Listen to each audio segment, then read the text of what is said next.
যে টিমটার সঙ্গে দাঁড়িয়ে রয়েছি সেখানে নতুন দুজন অ্যাডিশন, তো কাকে নিয়ে বেশি জমজমাট হচ্ছে? এবং ইনফ্যাক্ট দুটো রাই বোনাস, তারপরে আবার আরেকজন, তোমার তো জন্মদিন জমজমাট। হ্যাঁ একদম জন্ম থেকেই জমজমাট। বাবার কৃতকর্ম দেখে হাসছে। বাবার কৃতকর্ম দেখে তুইও হাসছিস বাবা।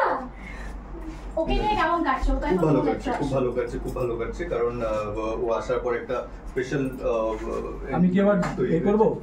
কাকে চাই তোমার বল? তিনজনকেই চাই। এক্ষুনি দিয়ে দিচ্ছি, জাস্ট একটু। আমরা তো বহুক্ষণ দাঁড়িয়ে আছি, এক্ষুনি দিয়ে 2 মিনিট এক্ষুনি দিচ্ছি।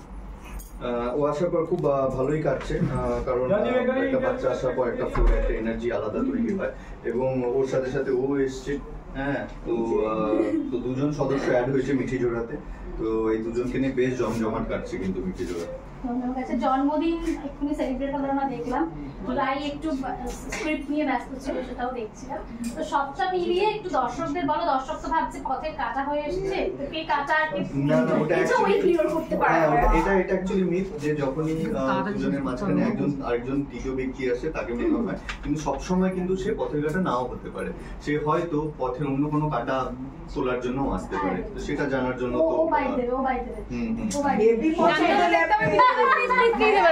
হয়ে গেছে আমার লেফট ওভার যাবে। পরে আগে অন্য প্রশ্ন তারপর বাইক। চলো শেষে একটু বলো দর্শকদের। শেষে এটাই বলবো যে মিঠি জোড়া আপনারা এতদিন ধরে দেখছেন, আগামী দিনেও দেখতে থাকুন, কারণ আপনারা দেখতেই পাচ্ছেন আমার দুদিকে দুজন নতুন সদস্য অ্যাড হয়েছে মিঠি জোড়াতে আপনাদেরকে এন্টারটেইন করার জন্য। তো তার জন্য প্লিজ আপনারা মিঠি জোড়া দেখতে থাকুন, খুব ভালো ভালো এপিসোড আছে আগামী দিনে। Thank you. চলো চলো চলো।